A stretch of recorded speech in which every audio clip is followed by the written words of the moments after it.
আসসালামু আলাইকুম। রোজ শুক্রবার 10:45-এ ভূমিকম্প। তখন আমি মাছ ভাজি চড়াইছি।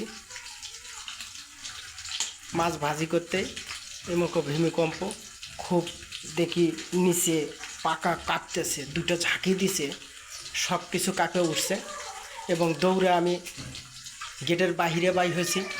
হওয়াতেই দেখি রড সমানে কাঁপতেছে। বাড়িওয়ালাকে তাড়াতাড়ি ডাক দিলাম। বাড়িওয়ালা দেখতেছে খুব রড কাঁপতেছে। আল্লাহ তুমি রহমত করো। রোজ শুক্রবার, আজকে একটা হজের দিন, কারো যেন ক্ষয়ক্ষতি না হয়, কারো যেন মায়ের বুক যেন না খালি হয়, এটাই আল্লাহর কাছে লাখ লাখ শুক্রিয়া আদায় করি। দেশবাসী যেন সবাই যেন ভালো থাকে, এটাই কামনা করি। আমি সানারুল মোল্লা, ঢাকা থেকে বলতেছি।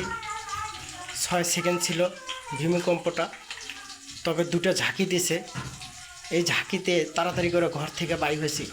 আল্লাহ কারো মায়ের বুক যেন না খালি হয়। রোজ শুক্রবার, একটা হজের দিন। আপনারা সবাই সাপোর্ট করবেন, আপনারা সবাই ভালো থাকেন, আপনারা বেশি বেশি নামাজ পড়বেন। আল্লাহর কাছে এটাই আশা করি, কারো মায়ের বুক যেন না খালি হয়, এটাই কামনা করি। আল্লাহ সবাই যেন ভালো থাকে, সবাই নামাজ পড়বেন, সবাই দোয়া করবেন, সবার জন্য সবাই দোয়া করবেন। আমি আপনাদের জন্য দোয়া করব, আপনারা আমার জন্য দোয়া করবেন। এটাই মুসলমানের ধর্ম। আজকে সবাই নামাজ পড়বেন, নামাজ পড়ে কাঁদবেন, আল্লাহ কোনো মায়ের বুক যেন না খালি হয়। লা ইলাহা ইল্লাল্লাহ মুহাম্মাদুর রাসূলুল্লাহ। আল্লাহ তুমি রহমত দান করো, সবাইকে নামাজ পড়া তৌফিক দান করো।